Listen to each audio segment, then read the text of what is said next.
Now, the opposite of postmillennialism is premillennialism. You can probably guess what premillennialists believe.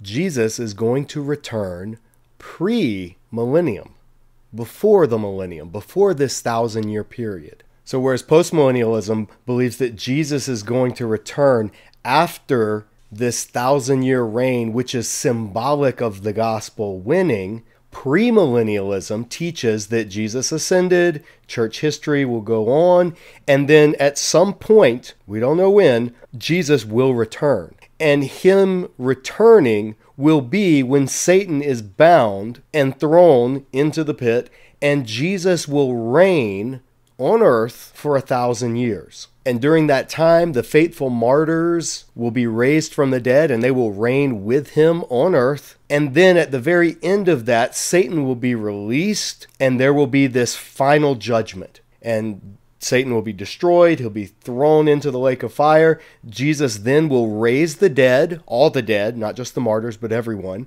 There will be final judgment of the righteous and the wicked, and then sin and death will be destroyed, and then new creation, what we know of as heaven. So again, from the Pocket Dictionary of Theological Terms, it says the millennium will begin supernaturally and cataclysmically, preceded by signs of apostasy, worldwide preaching of the gospel, war, famine, earthquakes, the coming of the Antichrist, and the Great Tribulation. All that's going to happen at this point. Jesus will then return and rule on the earth with his saints for 1,000 years, during which time peace will reign and the natural world will no longer be cursed and evil will be suppressed. And so premillennialists point back to Old Testament prophecies, like at the end of Isaiah, where it talks about the lion lying down with the lamb, or Jerusalem dwelling in security, or the nations coming to Zion and worshiping in Jerusalem.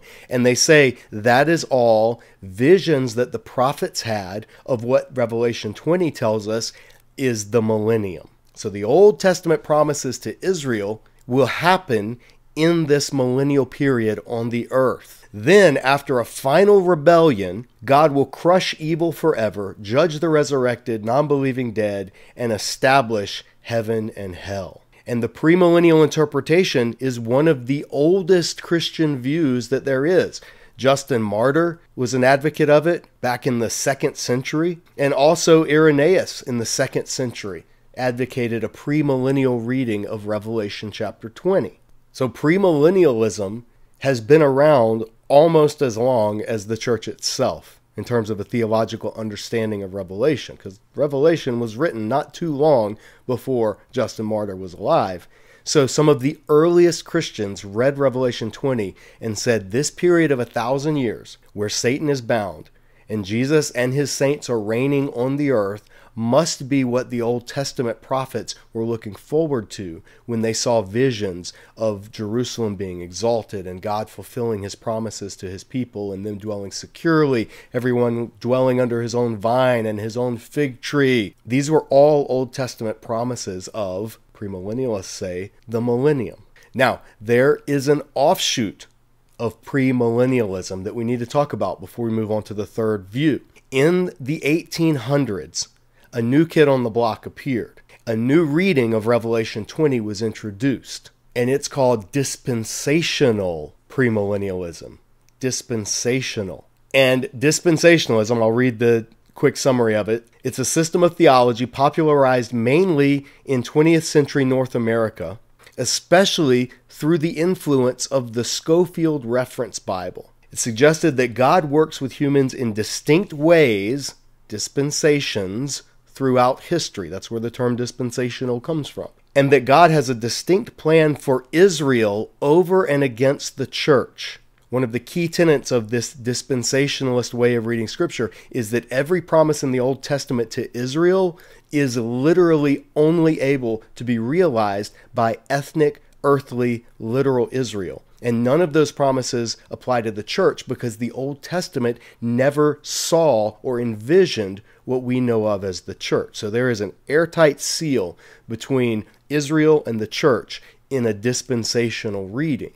And this is arrived at because predictive prophecy needs to be interpreted literally. So dispensationalists read Revelation as well as all prophecy in the Bible as literally as is possible without it devolving into absurdity. Jesus isn't literally a lamb, but they stick as literally as possible and chronologically literally as possible.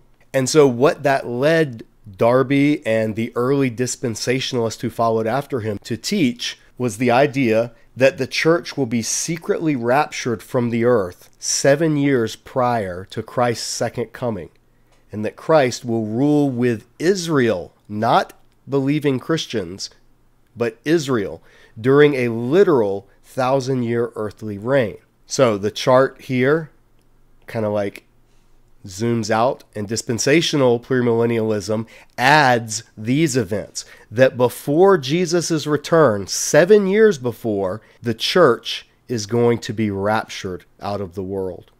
And that will then bring forth this 7-year period of tribulation. Now, some premillennial dispensationalists believe that the rapture will happen in the middle of this period. And that's an important caveat to keep in mind, but it's beyond the scope of this video, so we're not going to get too much into it, because it would all fall within this general scheme of dispensational premillennial.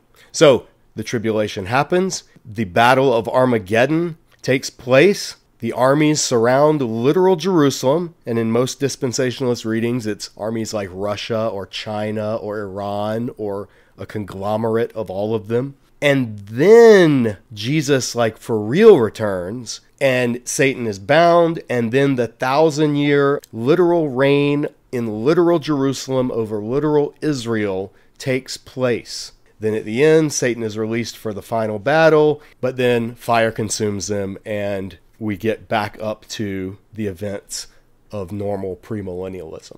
Now that seems like a lot, and it can get really confusing. It's not important that you understand all of these events, because there's no need to, for the sake of this video, chart out end times events. If you want to know more about that and why I don't encourage people to chart out end times events, check out our video on Bible Jargon Explained, where we look at eschatology. That also will be in the description below. But the main thing to keep in mind is that both forms of premillennialism, whether dispensational, which is started in the 1800s, or historic premillennialism, which goes all the way back to the earliest Christians, both forms believe that Jesus returns pre the millennium. So the millennium of Revelation 20 is describing Jesus's reign on the earth, not symbolic of the church winning and the gospel spreading all over the earth and the nations becoming Christian.